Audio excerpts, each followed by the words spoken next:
मान लीजिए आपके पास 6 चॉकलेट है। अगर आपको इनमें से 2 चॉकलेट का एक समूह बनाना हो तो आप कितने समूह बना पाएंगे? सोचिए सोचिए।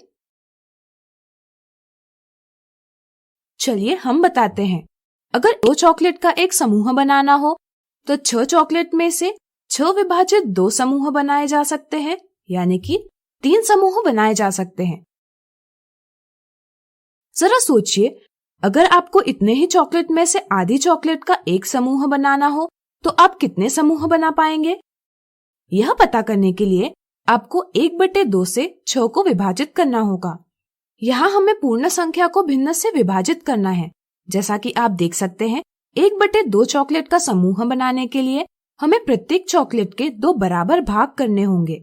इसलिए 6 चॉकलेट के 2 बराबर भाग बनाने पर हमें 6 गुना 2 भाग यानी कि 12 भाग प्राप्त होंगे।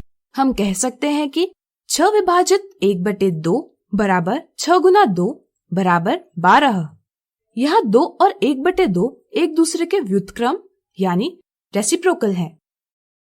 किन्हीं भी 2 संख्याओं का गुणनफल 1 हो तो ऐसी संख्याएं एक दूसरे की व्युत्क्रम होती है। इसी प्रकार 5 और 1/5 भी व्युत्क्रम है। क्या आप बता सकते हैं कि 4/7 और 7/4 व्युत्क्रम है या नहीं? सोचिए सोचिए। सही सोचा आपने। इनका गुणनफल 1 है, इसलिए ये भी एक दूसरे के व्युत्क्रम है। व्युत्क्रम की समझ से हम भिन्नों का विभाजन आसानी से कर सकते हैं।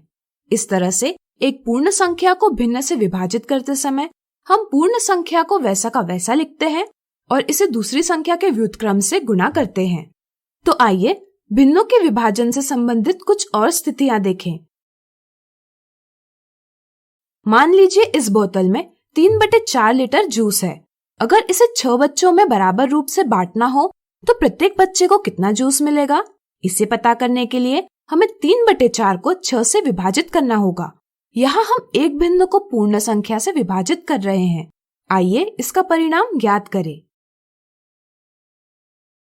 मान लीजिए इस पट्टी को हम एक पूर्ण मानते हैं। बोतल में 3/4 लीटर जूस है। इसे निरूपित करने के लिए हम पट्टी के 4 बराबर भाग बनाएंगे। संख्या रेखा पर पहला भाग व्यक्त किया जाएगा 1/4 से, दूसरा भाग व्यक्त किया जाएगा 2/4 से, तीसरा भाग व्यक्त किया जाएगा 3/4 से और चौथा भाग व्यक्त किया जाएगा 4/4 से, यानी कि 1 से।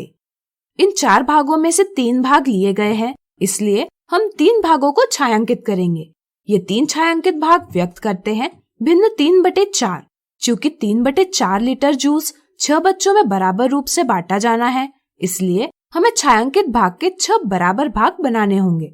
सोचिए यह हम कैसे करेंगे? चलिए हम बताते हैं। इसके लिए हमें प्रत्येक भाग को 2 बराबर भागों में विभाजित करना होगा, जिससे कि छायांकित भाग के कुल 6 भाग बन जाए। अब यहाँ कुल 8 भाग है। आइए इन्हें संख्या रेखा पर व्यक्त करें। जैसा कि आप देख सकते हैं, छायांकित भाग को 6 बराबर भागों में बांटने पर प्रत्येक भाग 1/8 है, इसलिए प्रत्येक बच्चे को 1/8 लीटर जूस प्राप्त होगा। इसलिए 3/4 विभाजित 6 बराबर 1/8 है।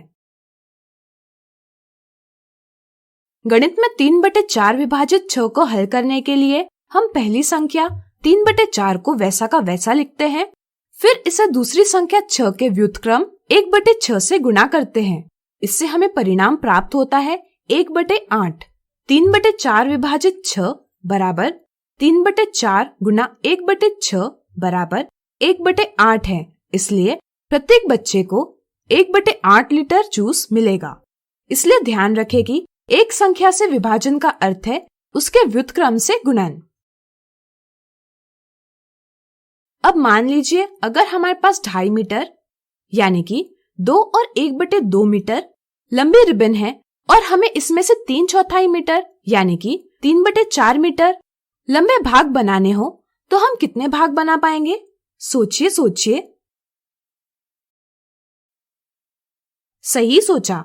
यहाँ भी हमें 2 और 1/2 मीटर लंबाई को 3/4 मीटर लंबाई से विभाजित करना होगा। लेकिन यहाँ हम देखते हैं कि 2 और 1/2 एक मिश्रित भिन्न है। भिन्नों के विभाजन में पहले हम मिश्रित भिन्नों को विषम भिन्नों में परिवर्तित करते हैं।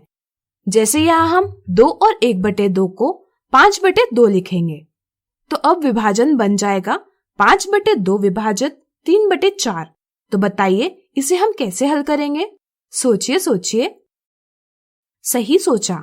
हम पहली भिन्न को वैसा का वैसा रखेंगे, फिर विभाजन का चिन्ह बदलकर गुणन का चिन्ह लिखेंगे और फिर दूसरे भिन्न का व्युत्क्रम लेंगे, यानी कि 5/2 विभाजित 3/4 बराबर 5/2 गुणा 4/3 बराबर 10/3, यानी कि हम 2.5 मीटर लंबे रिबन से 3/4 मीटर लंबे 10/3 भाग बना पाएंगे।